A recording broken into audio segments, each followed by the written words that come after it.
All right, what's good, everyone? It's Ninja To Viaduct back at it again. Hope you're all doing well. I'm Andrew, and with me tonight we have Chris and Raymond. For tonight's podcast, we're still testing out a couple of different content types and ideas and formatting, so bear with us until we can figure things out. But in any case, we'll be kind of diving into dream scenarios tonight and imagining what if some of our favorite IPs were to expand and dive into different genres. But without further ado, let's dive in. So, Chris, take it away. Yeah, so about this topic, off the top of my head, the one game I can think of that's pretty recent that can definitely expand to different genre is Cyberpunk 2077. And that game, I mean, the great thing about that game and the world that CD Projekt Red is doing is they're really fleshing out a lot of stuff from Cyberpunk world. I mean, yes, Cyberpunk was already a tabletop game from the very beginning, but since making Cyberpunk 2077, they had this like really great roadmap to surround the game. So they had comics that I personally still read and they're still pumping out. Recently, earlier this year, they had their novel, which I got the audiobook for, listened to it. It was really good. No Coincidence was the book name. And the animation, Edge Runners was really great when they launched that on Netflix. I definitely watched it. I definitely enjoyed that. And they had the board games. They're doing like a Kickstarter type of thing with their new Cyberpunk board game that's coming up. I think planned for something to be launched next year or 2026, something like that. But really good stuff that CG Project Red is doing with their Cyberpunk 2077 world. And when I played Cyberpunk in the beginning, my first time, I as I was playing this game, yes, already it's an RPG, and it's a great game to play as just a single player RPG. But the way they fleshed out the world so much detail, you can definitely see that this game would be pretty amazing as a MMORPG, right? You put this online with different players, lots of players playing this game. I mean, they would have already an established, lore, set piece, sandbox that people can just easily connect with, just because there's just so many things going on in that world. So you have things like different types of communities. Like when you play Cyberpunk, you can choose if you want to be a corporal, you want to choose a street kid, you want to be a nomad, and there are people I'm sure will you know connect with that. But not only that, you go deeper into the genre or the different groups. When you play Cyberpunk, you have different groups that are representative of lots of different types of communities. Whether it's like the Moxies, the Terror Claws, Aldecados. You can be a corporal, like Militech, Arasaka. That world is just so fleshed out that as a MMORPG, I can easily imagine that people are just going to go into that game. I mean, of course, depending on how they build it, how they would build it, and the plans that go into it. If it comes out to something where I imagine a cross of like, a little bit of Final Fantasy 7 where you can do a lot of these small things on the side. You mix in with a little bit of Grand Theft Auto GTA Online type of feel where it's just the people in the sandbox doing different things freely. You maybe have some mission heists or random missions here and there that people can follow that helps me push the story along.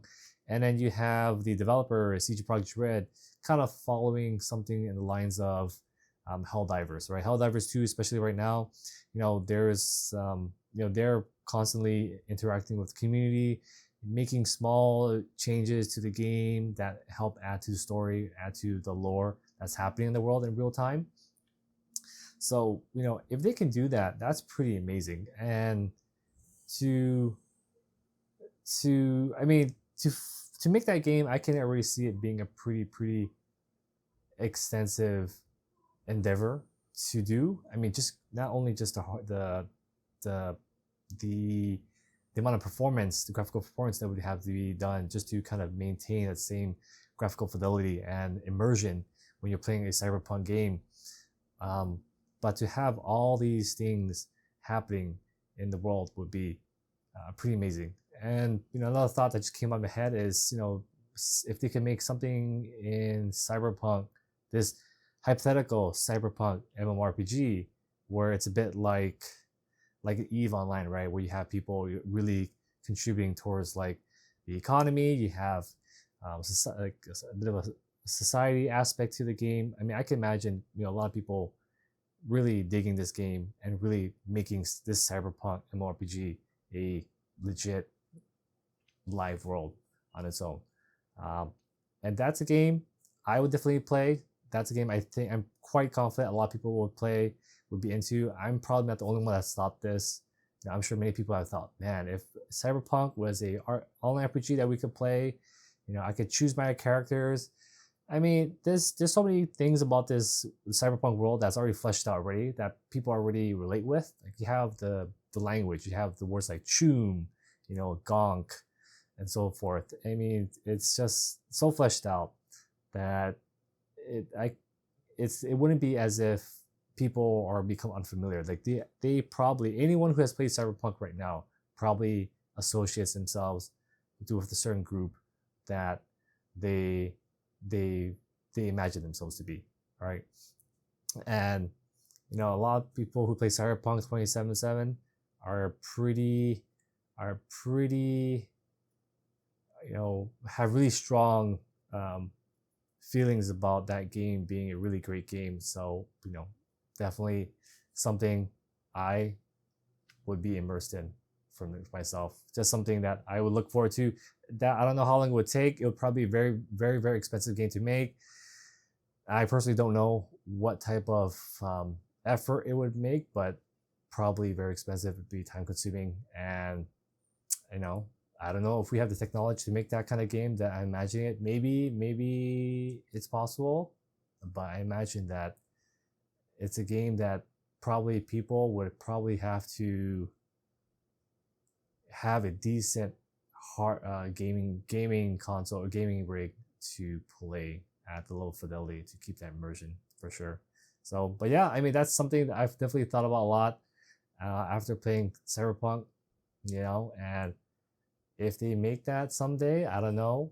Maybe I mean they're working on Cyberpunk 2 right now. I think Codename Orion or something like that. I believe that's supposed to come out in another few years. It means take a while, I'm sure, but if maybe Cyberpunk 2077 will have some kind of multiplayer aspect, not too sure. But if they did, that'd be pretty cool. But if it's a standalone thing, I definitely am hoping for that to come someday. In next 10, 15 years, I'd be glad to play that. Yeah. That cyberpunk setting MMO. Yeah. Like I think a lot of people wants it. Yeah. Yeah. But except I think I would advise against the factions. Yeah. Yeah. What do you think so? So I don't know if you guys played New World. That's like another MMO by Amazon. So they have factions. So they have 3 factions. Yeah. So it's just one happened to gain popularity. Yeah. And then each faction tries to conquer the world map. Yeah. Mm-hmm. So what happened was as a new player, right? You see the world map. Let's say it's like red, yellow, green, and like Team Red just they have more players, they have more influence on the map, they have more control on the map. So as like a new player, who would you join? Like the biggest team or like the small team? Right. So yeah, I think everyone wants a cyberpunk setting MMO. Yeah. But I think even WoW has that problem. Because they only have 2 factions, but I think right now, I don't know about now, but I think the Horde is more popular than the Alliance. So there's like just an imbalance. Okay.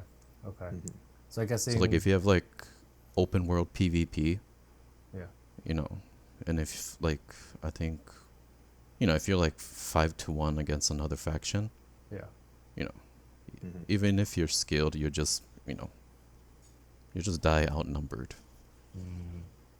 So unless they can work that out. yeah. But yeah.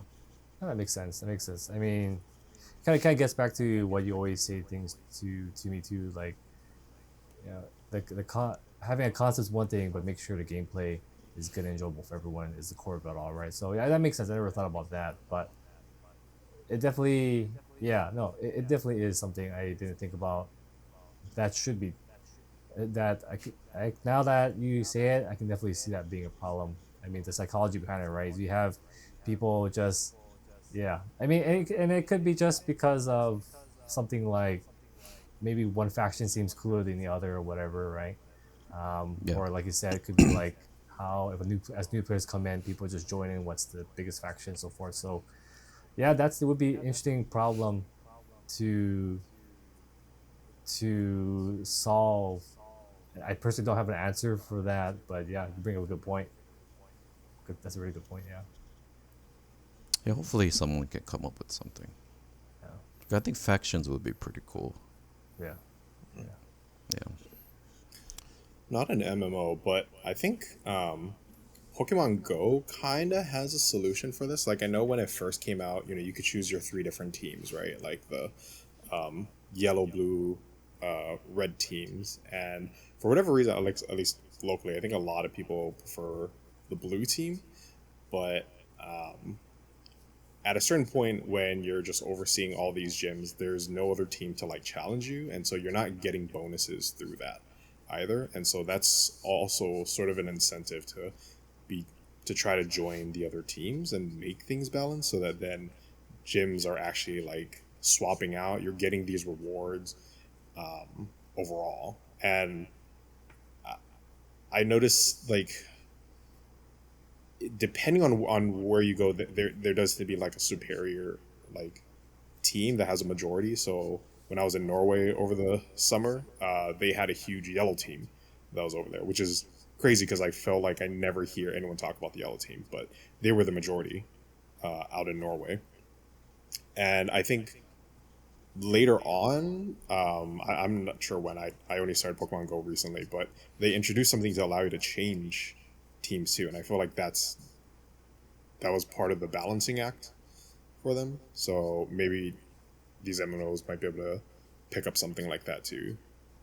Mm, that makes sense. I mean, that makes sense. I guess hearing that too, it somewhat would rely on the players, having a sense of balance and wanting to balance it. Then, right? I haven't played it, but I'm guessing that's what it kind of that's one part of it, right? It's like people just want to balance it out themselves. Then. Mm-hmm. Yeah, I mean, for Pokemon, I mean, there was definitely like a huge incentive to be able to, you know, be at a gym and then like eventually lose, right? Especially if you're trying to play like for free, like I was doing. Yeah. Because like after your Pokemon loses at the gym, you end up getting like gold coins, which you can now use in the store. But I had a few Pokemon that were at gyms for like days, even weeks, and I was just like not getting that payout because of it, because no one could challenge those gyms. Hmm. Oh, okay. Okay. So, I guess it would be so for that. So there's an incentive to. So if you were to switch groups, then it's you wouldn't necessarily lose much of anything by transferring over or switching groups. I don't think so. But it did cost currency to be able to do that. So I mean, because I imagine, and I'm kind of curious what you think, Raymond, because I know you a type of player that really takes a lot of pride in in loot and maintaining the loot. But I imagine that being able to change factions or change groups, yeah, that definitely does provide some, I guess, a means and options to balance things out depending on the players wanting to. But by changing factions, I mean, I imagine there's also the risk of, unless they're able to not make it a problem, but losing whatever, like maybe like skill sets or equipment or stats just by moving to a different faction, that maybe your gear or you know part or equipment may be attributed to the previous or the group, another group, right? Unless they make it universal, where regardless of whichever group you're going to move to. It doesn't affect your stats. It doesn't affect your equipment. It doesn't affect your your character look or anything like that. Not sure, but um, I mean, you know, Maybe, I mean, like faction changes. Because I would think it's more like maybe rewarding, like community wise. hmm, Hmm. So, like, for like the New World example, like if you join a big faction, yeah, you'll have more, I guess, players to queue up with, but it might be mostly randoms. Because, like guilds. Like, if you join a premier guild, you'll just be like a number on the roster. But if you join like a smaller guild, a smaller faction, like if you want that sense of, I guess, online community, and let's say like your guild is 20 people, but you yeah, know 20, all of them personally, yeah, so maybe that's an incentive Hmm. to change factions. But I think I remember New World. I mean, I didn't join the popular factions, but then eventually it's like, okay, I gotta pay, extra to, you know, settle in this town because it's controlled by this other team. So eventually I'm like, okay, I'm just gonna join the popular one because you can change factions at any time mm, in that mm, game. yeah, But yeah, I guess if you have like a personal like goal to, stay with the smaller faction and make something of yourself. I don't Oh. Well, it could be good to like, I mean, add like story elements to that. Like if you do end up maintaining like the same faction for an extended period of time, that your interactions with like NPCs and stuff would change. They're a little bit more respected, and like dialogue options or anything like that. But then also if you're like jumping teams often, the NPCs will also react to that too. Though, like, not just like, oh, you're a new person, but like, oh, you're someone who doesn't um like have honor, or like sing with your chosen group initially. So you're like, it's like, oh, you're kind of a rat. know. Yeah, maybe you can get like a badge or something Mm. if it's like seasonal. So if you stayed with one faction the whole season, maybe you get like a faction badge. I don't know. Mm. Yeah, that's something though. I mean, even those badges, like, um in like Apex, a lot of people would like try really hard to complete those things, and then they'll just like wear it proudly whenever they're queuing up too. So Yeah, something like that. mm. So incentivizing, yeah. So incentivizing makes sense. Makes sense to incentivize people to get them over. I'm not sure. I mean, so we're saying to one, give people the option. Two, sense of community. Three, just recognition. I mean, that makes sense. That makes sense. Yeah. But I found it interesting how you said earlier about when you're playing you're playing where the non-popular faction, Raymond, and you were going through it, but I guess you switched over because I guess logistically to play the game, it was just easier to Yeah, yeah, cause you get more waypoints on the map. yeah, So you know, I'm not gonna sacrifice convenience, for some kind of personal honor, saying like I'm never gonna switch. So I was like, oh my god, screw this. I'm just gonna switch over so I can have a easier time. makes sense. Yeah, and I think it kind of gets to the point of what you always say to me is that gameplay gameplay is king, right? At the end of the day, the game has to feel good, and if you're going to be bottlenecked or just given a lesser experience because of not because of being with the group, it that probably goes a long way. So yeah, that's a really interesting problem for game developer to make. I mean, it really it would be cool to see a cyberpunk kind of world, MMO. But yeah, I mean, you bring us some really good problems. I don't know how they ultimately solve that if they ever made it, but I think some of the stuff we talked about was pretty interesting to think about. Yeah, maybe they'll implement something like that. And just make sure it's not published by Amazon. 'Cause they have an insane track record. So like that new world, it might die soon. Oh, I'm not gonna lie, I didn't think it was still running. So I think they're trying to revamp it with the console releases are coming out like next week, I think. So I think they're gonna see how that goes, mm. and it might completely die after that. Is it just not? Is it just not? Is it just overall not a fun game to play? Yeah, it's not really fun. Yeah. Oh, well. There's a different problem there. Like I think, yeah, there's not too much content in the end game. Mm. So, but it's a one-time purchase. It's not like a free to play. Mm. So you just pay once and play. But maybe that could be the issue. Because I don't think MMOs you can pay one time and expect to have good content every season, every patch. Yeah. So, yeah. Yeah, because Final Fantasy 14 has a recurring, I think it's like $15, $14 a month or something like that.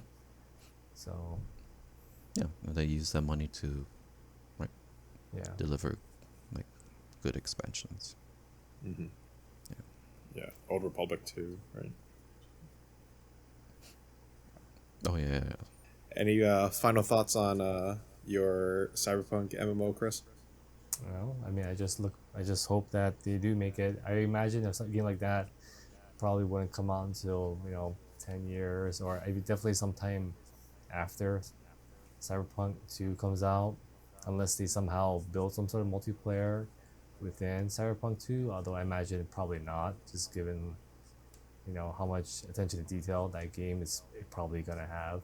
It will probably have to be any type of MMO gameplay for within the Cyberpunk world would definitely be a separate world or separate game, I imagine.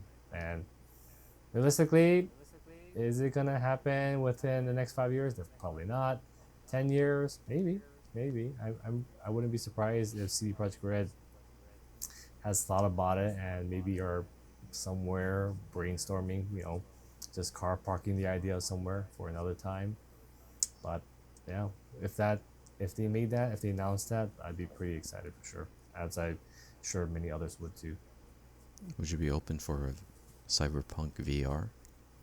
I definitely would. I saw some mods out there where they made Cyberpunk 2077 VR playable, and I mean, just look at his videos, and I mean, I don't have my own VR kit, but I used yours, Raymond. I know what I know what it feels like, and yeah, if I can just feel immersed by playing a VR game that's in a lower graphical quality and just still feel immersed, just imagine what it would be in 2077. And I if I had a game PC and a VR headset, I would definitely would like to try that VR mod and just walk around the world. That'd be pretty awesome. I definitely would play that. Yeah, I would pick up. I would say I feel compelled to pick up a brand new hardware, VR hardware, if CD Projekt Red made a legit official Cyberpunk VR game. Even if it's a short one, maybe it's like a short experience, like maybe like a 1 hour, 2 hour, 3 hour, 5 hour experience, like a short story, something like that. Yeah, I definitely would pay to experience that, 100%. All right, you heard that, CD Red.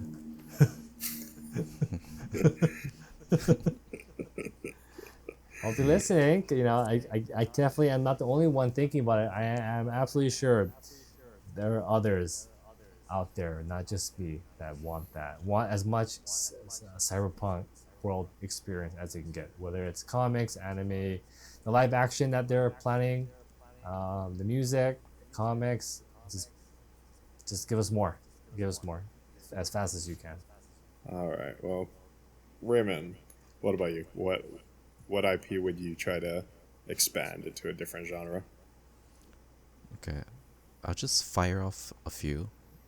So one would be StarCraft, and they actually tried with the like a StarCraft first person shooter, and I remember that. Yeah, I I know they remember canceled it twice. But when I looked it up today, it was just announced like a ex Far Cry dev that. Yeah. Mm-hmm. is working on a first person shooter for StarCraft. Oh, okay. So that would be exciting. Because I remember, I think the old one of the canceled ones was gonna be like a Battlefield, but in the StarCraft universe. Oh. Oh. And like StarCraft is kind of similar to Warhammer, Mm-hmm. like the characters stuff. You know, you got like your humans, and there's like robots and aliens. So if they come up with a shooter, yeah, that'll be pretty interesting. And like, I mean, like, I wish more games maybe took more like risks going into other genres. So remember, like Star Wars, the old Mm-hmm. games. They used to have like Star Wars racing. Yeah. Mm-hmm. They had Star Wars movie games. Um, there was one I really liked. It was called Jedi Power Battles. Okay, I remember that one. It was like a Yes. right. It's like an action like platformer, like that. That was really fun. Yeah. Yeah. Yeah. Yeah, we spent a lot of times renting that at Blockbuster until we finally committed to like buying it, and I just remember constantly trying to platform on the Coruscant level and falling through the cars constantly. Oh, my wall was, I think it was Tatooine, Mm. and you had to jump on these like rocks. Mhm. Yeah, the game. Yeah, looking back, the game was super. I think it was super bad, but not like the mechanics was bad, but the gameplay was really fun. Yeah. And like, yeah, and Star Wars, I wish they just went dark with it. You know, like a mature Star Wars. Cause have you guys seen that lore accurate lightsaber mod? For, I think is that the one in like VR? No, I think it's, I don't know which they mod. Maybe the Jedi, one of the Jedi Fallen Jedi video Survivor games. games, Yeah. Yeah. Yeah. Yeah. Survivor. Yeah. So just cutting people in half, cutting off heads, limbs. Like, I wish they made a Star Wars game rated M. Yeah, so not necessarily a different genre, but I wish, like Star Wars itself went, just full hardcore. Probably the harder battle would be just trying to convince Disney to allow that, less making it happen, I suppose. But Yeah, with Disney, it's not gonna happen. Yeah. Well, I mean, I don't know about rated M, but it does seem like since they picked it up, they have been willing to experiment, right? Because in what the first like 5-ish years or so after obtaining the IP, we got Battlefront back, we got Jedi Survivor, and then um, Rogue Squadron, or or just Squadron. The where it's What like was it? Yeah, flying. Yeah. yeah, So no, I mean, definitely, yeah. Those Star Wars games back then were different. Like you had, yeah, I remember, um, yeah, first person shooters. The one where you're the clone trooper, right? Um, mhm. yeah, they even had the ones like those third party. Like, it wasn't like canon, I believe. It was like the Star Wars Jedi something. It's like I remember it being on PC or something, and it was like a third person game. I never played it. I remember seeing videos of it, but definitely Raymond does make a point where a lot of games are a lot of games with existing IP. It's definitely not. It definitely is more like a as much as possible ensure the rate of success by staying kind of typical, I suppose, right? Like for example, like they had the recent game Star Wars Outlaws, right? And then the reviews for that game were pretty much that it wasn't necessarily a entirely bad game, but it wasn't really a outstanding game for a Star Wars game of that scale, right? You know, open world, multiple planets. You know, you try to setting is based on the world of the Star Wars world. So, but then again, it also could be because of Ubisoft was making it, right? I mean, Ubisoft is known for making, like you mentioned last time, Andrew, right? That Ubisoft kind of has like a template for the games that they seem to reuse for every other game that they make. So it could be that too. But you know, I think Kareem does make a point where Star Wars games or just maybe games in general, well, existing IP games are a bit too safe. Like Call of Duty. I mean, you can't blame like Call of Duty, for example. I mean, Call of Duty is Call of Duty. You need to have that first person shooter experience year over year. That yeah, I mean, it does change a bit, but yeah, imagine if they made Call of Duty branched off into some other kind of genre. I'm not sure what it would be. Wait, did you guys like the third person they had? I personally did. I remember playing that. I think when did they first have it? Modern Warfare 2, something like that. Can't Yeah. remember. Yeah, I definitely played it. I definitely liked it. It reminded me of on the PS2 SOCOM SOCOM games back then. I definitely enjoyed it. Yeah, I definitely found myself playing it a lot more um than other modes. Or if I got tired of playing like domination hardcore on Modern Warfare 2, I definitely would jump to that third person mode, and it was definitely a good experience. I mean, you would play the game different, right? I mean, you had a different angle, you would play different. You wouldn't just like necessarily run and gun, but I think you would, given the added perspective with that third person camera, um, and like the crosshair being a bit more like a third person, like you would play the game a bit differently, right? So, yeah, no, it would be interesting if they did that. Yeah, because I think, like, I don't know why more games don't create like how Fortnite does it. Mm. So they have like an entire ecosystem. So if you want Mm-hmm. to play Battle Royale, they have that. If you want to build stuff, they have the Lego now. Mm-hmm. And then they have Rocket League. And then they have Rocket League Racing. Mm-hmm. And like Riot does that too. They have League of Legends. Okay, if you don't like League of Legends, we have Runeterra, the card game. Okay, if you don't like that, we have the chess auto battler. So like, I don't know. I feel like more games should, or more IP should take risks and, branch out. Yeah. Yeah. Yeah, So yeah. Well, I guess it comes down to the corporate execs, right? Hopefully, if they open up that for creativity. I recently started playing the Lego Fortnite and just like really exploring that UI and that ecosystem, and it seems like it's also community driven too.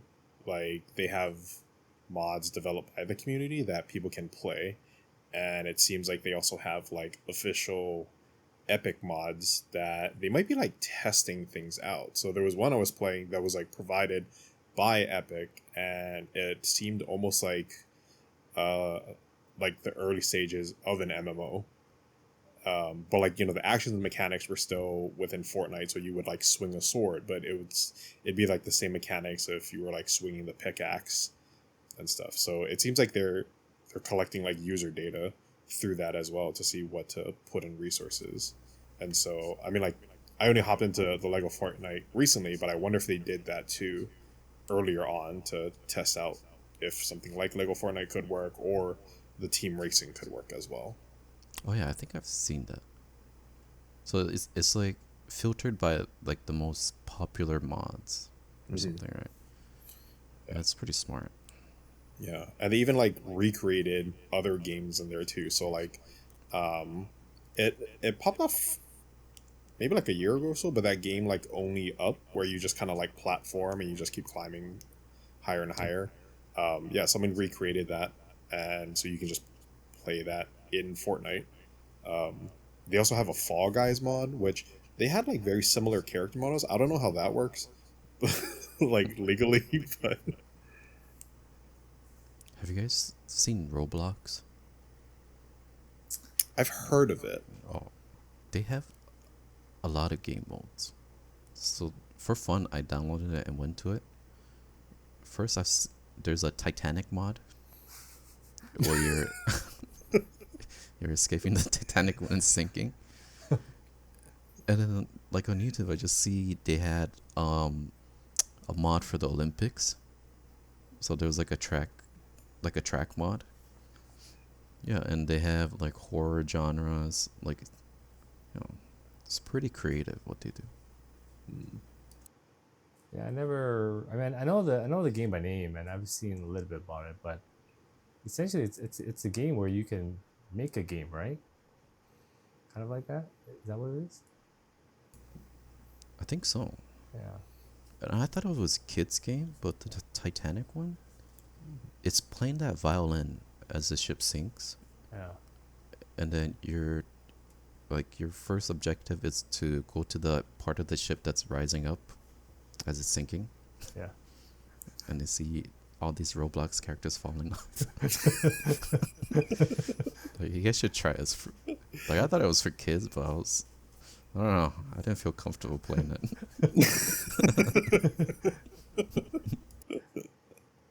No.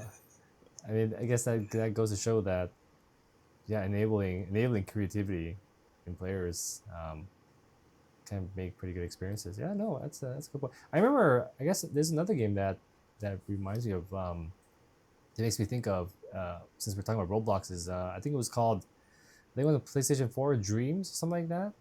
And I remember, yeah, I think it was Dreams, and I mean, I never tried it, but I just seen it. But I remember seeing something where when Final Fantasy 7 remake got announced and they had a demo, it was the lead up to the launch of the game, the part one, and there's a demo, and I believe someone using Dreams recreated that demo. Um, like pretty darn close. Like the battle system, like you were like Cloud and you could swing a sword and all that stuff. So that was that was pretty cool. I mean, just being able to. I mean, it's funny how it's like you are able to build a game in that detail within a game. You know, Mm-hmm. so yeah, I just think that just goes to show that you gotta add more variety to games out there. Can I shout out one game? Yeah.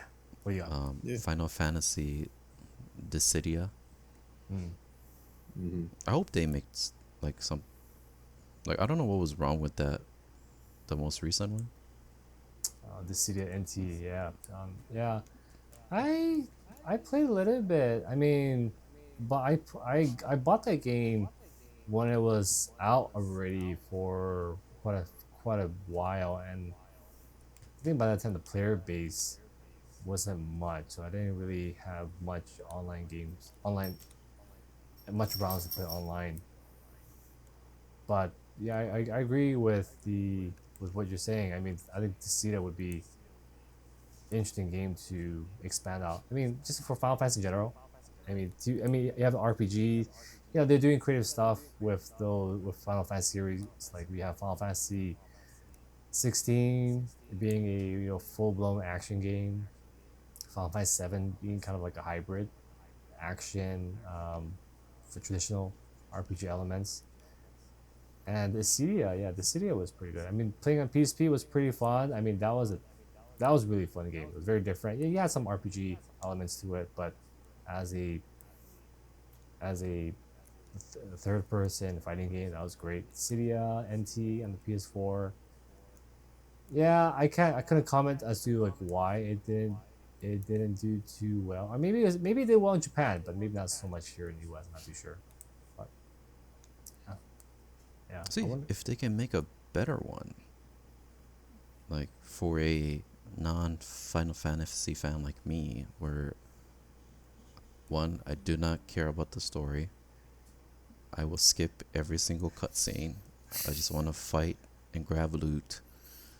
So maybe a game like Dissidia will pull me in to the Final Fantasy world, and it'll be more likely. Oh, hey, maybe I'll pick up 16, or Yeah. if games can do that.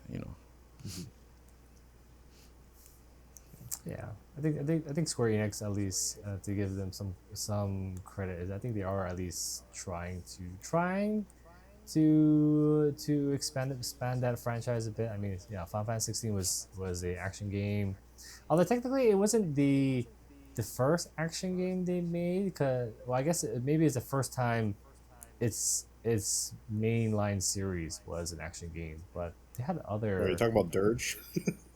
Oh yeah, Dirge of Cerberus. Yeah, that one was a bit of a even as much as a fan of Final Fantasy I am. That even I remember that game was a bit too hard to play. Hard, not so much difficulty, but just the mechanics of that. Um, but the more recent one was, I think it was Final Fantasy Strangers of something. I forgot the title, but it's kind of like a Ninja Gaiden esque type of game based off of, I think, the world of Final Fantasy One. So I mean, yeah. So I give Square Enix some credit. They are trying to diversify their series a bit. So hardcore action, action oriented. Um, probably taking some cues from maybe the Western style of Mhm. games. So yeah, we'll see. We'll see how it goes. Kind of curious what they're gonna do with Final Fantasy 17 whenever that gets made. But then again, kind of worrisome too, because you hear the news about Square Enix, their sales for 16 and Final Fantasy 7 Rebirth were not meets expectations. Doesn't exactly say that they lost money or it didn't sell well. It just didn't sell as to what Square Enix as a company expected. So whatever that means, and I'm not sure if they released the numbers, but um, it did say something about they had to rethink about their their practice of being PlayStation console exclusive initially, right, and expanding to enable their games to go on PC. So yeah, yeah. So we'll see, but yeah, expansion, gotta expand, diversify. Any other ideas, Raymond? Um, I mean, do I even dare say mobile? Mobile. Yeah, maybe Enix. I guess Square Enix does well mobile, I would think. Yeah, like Maybe not in gotcha the West. games. Yeah. But I think we can't deny mobile is here to stay. Yeah, I think mobile.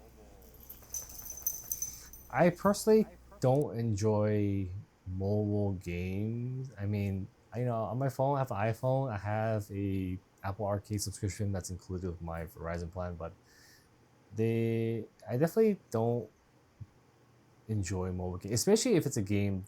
It's a if a main series IP game. Like if it's a game where I would have to play on to get like the full story, I do get a bit turned off about that. But yeah, like you said, Raymond, I think mobile is definitely something here to stay. And mobile is just caters to a different group of people demographic. Probably, I guess the majority of mobile players are casual gamers. Although I've seen like tournaments I remember seeing like a Power Rangers game, mobile game, being having like a tournament, something like that. I was like, oh, that's pretty hardcore. So I don't know, but yeah, Yeah. mobile. I can't. I kind of get the same feel the same sentiment that, yeah, mobile. me personally, mobile's not my thing. I feel like now with tech being like way more advanced, it it could be interesting to see what they generate. I mean, for a long time, just like phones were not able to keep up, and so the games are always just kind of like meh. But I did enjoy, especially in like the Final Fantasy world. They had a rhythm game.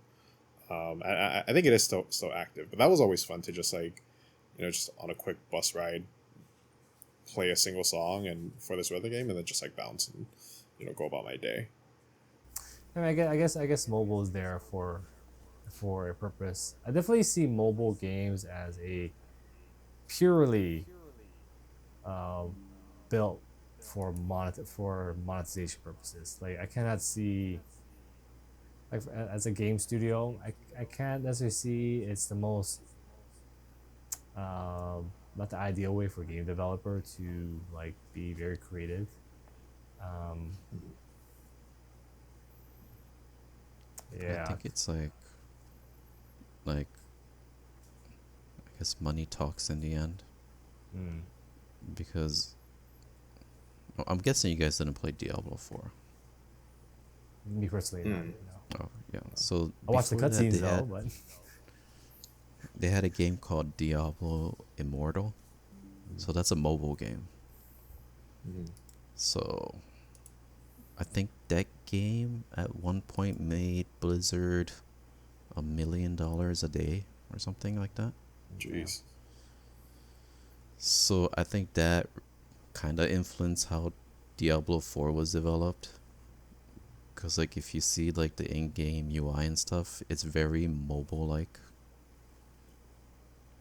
Mm. and yeah, I would think it's bad for developers, but I think if just like Blizzard, like why would you want to make a one-time paid game when you can just make a mobile game and make $1 million a day?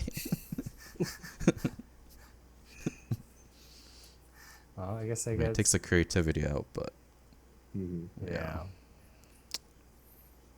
So I guess there's a balance, or maybe not balance, but there's a choice, right? Either we make a game to make money as much as money that can be made, or the game is built for gameplay, built for story. Yeah, it's a hard decision. I mean, games are at the end of the day is still a business, still being a product that's being made to get some money off of it. But I think man, Genshin does it right though. mm, Do you see they're on a McDonald's meal now? I saw that. Yeah, I didn't realize that's how big they are now. Mm. you definitely have the appeal. I mean, the characters have appeal. The gameplay is action oriented, but it also has looter aspects or grinding aspects of it too, right? So it appeals to that. Mm. And it's really smooth on mobile too. Yeah. Yeah. Well, that just leaves me, and so the IP I was thinking about expanding was Apex Legends.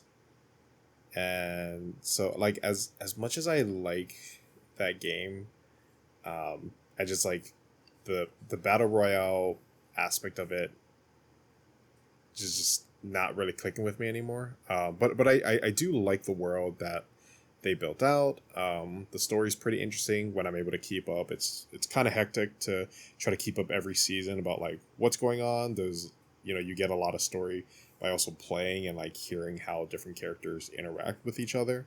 But something I would like for EA and Respawn to do with it is to create a looter shooter in the way of like Borderlands, and I think they have all the pieces there for it. The characters are there. There's already like an established lore, so you can really kind of jump into it the way that like Borderlands 2 was like an upgrade to everything of Borderlands 1. And I think you could also make that like a huge event as well. You could even build up into it through the battle royale, and there's like something that's about to happen, and it culminates with this release of Apex, the looter shooter, that would then also lead into Apex 2, right? Or Apex Legends 2. Something that I think could be cool, but also different than what Overwatch did when they went from Overwatch 1 to Overwatch 2. There was a lot of promise of like story and, PvE stuff. And then what we got is basically just more of the same. But I think with having like a definitive game in between that really helps to set the stage of like where the story is at, and like starts introducing new mechanics as well. I think that would be really exciting for the fan base overall. Yeah, I mean, I have to agree. I mean, I personally don't. I personally haven't played much Borderlands, although I played a little bit of it.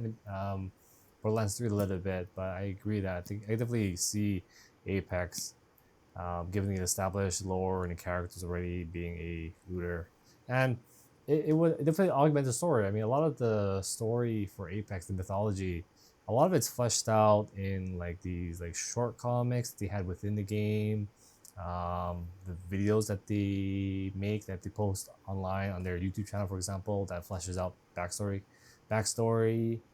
and such. I mean, I definitely see the looter just being, yeah, appeals to those who like looter, who like that kind of shooter, but also just to give a different experience that actually does push the story a bit forth, for those who want the story. Because yeah, I mean, Apex is a really fleshed out world already that I can definitely see. Kind of like how I felt about Cyberpunk, where it's like you you can actually like see how the story plays, and not really so much just imagine it. Because right now, if you're a fan of Apex, you're really just playing for the gameplay. I mean, yeah, you have some backstory too, but you really just take a backseat on experiencing the world of Apex. And yeah, your looter shooter idea that you mentioned, Andrew, definitely makes sense. I think it's a smart plan too if they ever did that. But I guess money talks, right? Are they gonna make it or not? I don't know. Yeah, right. I mean, that would be nice. Because, like, one, I don't like Borderlands art style. Like, but the concept of looter shooter, like, that should be right up my alley. But the art style and Borderlands, like, I don't know what you call it. Like, this, Cell shaded. I'm so quirky humor they have. Mm. Like, I can't stand it when I played it. I think I just stopped. I just turned off the sound, I think. Like, I just couldn't handle a joke every 10 seconds. Like Tina face. Tina Wonderland? Tiny Tina or something? Mm-hmm. Yeah. Yeah. So, Yeah, and I think with something like Apex too, you have characters that are definitely in the vein of like Borderlands, where it's like a joke every other word for them, but then you have like some of these more serious characters, right? And that could help to balance everything out. And I think for someone like that, like I know with their roster, it's kind of huge now, and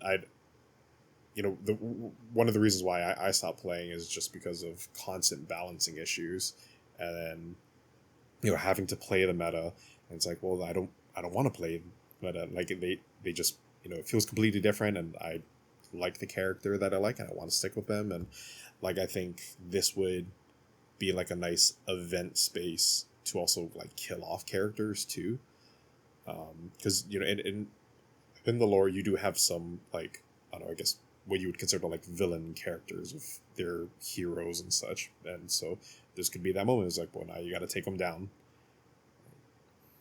and yeah, I could totally just like rebalance everything and really set the stage for what Apex Legends 2 could look like. actually, that would be a great idea. So you kill them off. Next season, pre-order, pre-season battle pass. The character's coming back. Oh, that just came up. See?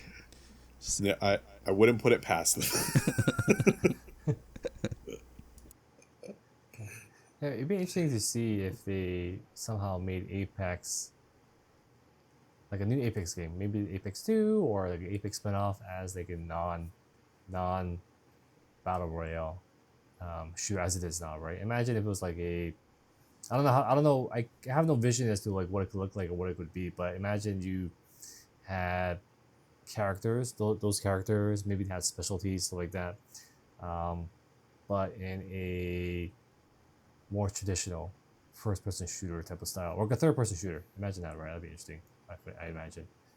Um, Hmm. maybe Because they Fortnite. could, right? Because Hmm. I'm assuming the gameplay is way better than COD. Hmm. Is that I true? I like it more than Call of Duty. Yeah. Yeah, Or definitely not more. maybe they just like the mechanics are smoother and everything. Like everything just works better than COD. Yeah, So I I would think they mean, could do that. the, I think yeah. It, I mean, Apex is definitely a gameplay where it doesn't it forces you to have thought behind your actions, right? Whereas COD, I mean, yeah, that game can definitely you can definitely put some thought behind your actions when you play a game, but for the most part, it's like run and gun. So yeah, Hmm. COD, I'm surprised they're still on Earth. I thought they would be in space by now. I don't know. but they were a little bit. I forget what it's called. Call of Duty Infinite or something like that. Yeah, and they had a character like Jon Oh, Snow, Kit Harington playing a character. But that was just one time. I think I don't know how well that did, but apparently maybe not as well since they're back on Earth, I guess. So Mm. Yeah. And even like what was it? Um, like Black Ops 4 was like future tech too. Like kind of getting into that direction. But yeah, I like the just the feel of it all, the weight of the characters, the physics. It just feels better, a little bit more akin to like old school first person shooters that we grew up with. Like you just really feel the weight of all your action and all your movements.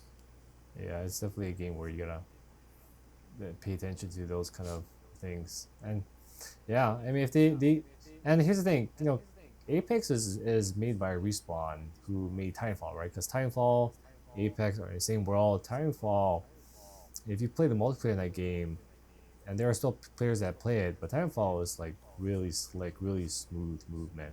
Like you can just move so fast in that game, and like so many methods of direction that um, yeah, I mean, I definitely they would yeah. Essentially, they just have to take Apex and make it into Titanfall 3 or something like that, right? Or it wouldn't be hard for them to make because they already have it and they actually done it. I remember playing some of the Apex like special like maybe Halloween events, Mm-hmm. and you know and like I think you're playing like Revenant or something, and you turn to like a specialized like his special ability on, and then he just is able to move just as if you were playing Titanfall 2, right? So they obviously it's we know it's there. We know that they can do it. Um, but they at the moment they're sticking with the battle royale. So yeah, in the future, I mean, it would be pretty interesting to see if they made Apex Legends into some kind of maybe closer to a Titanfall kind of game. Maybe not necessarily Titanfall, but use it's definitely the movement mechanics for that game. And I think that would be really interesting, really really interesting. Whether it's a third person or a first person um, a shooter. All right. Well, we're coming up on the hour, guys. So I think we can go ahead and wrap up there. But thanks so much for sharing your guys' thoughts. For anyone who's watching, like, share, subscribe, and comment down below. But until next time, bye. see ya.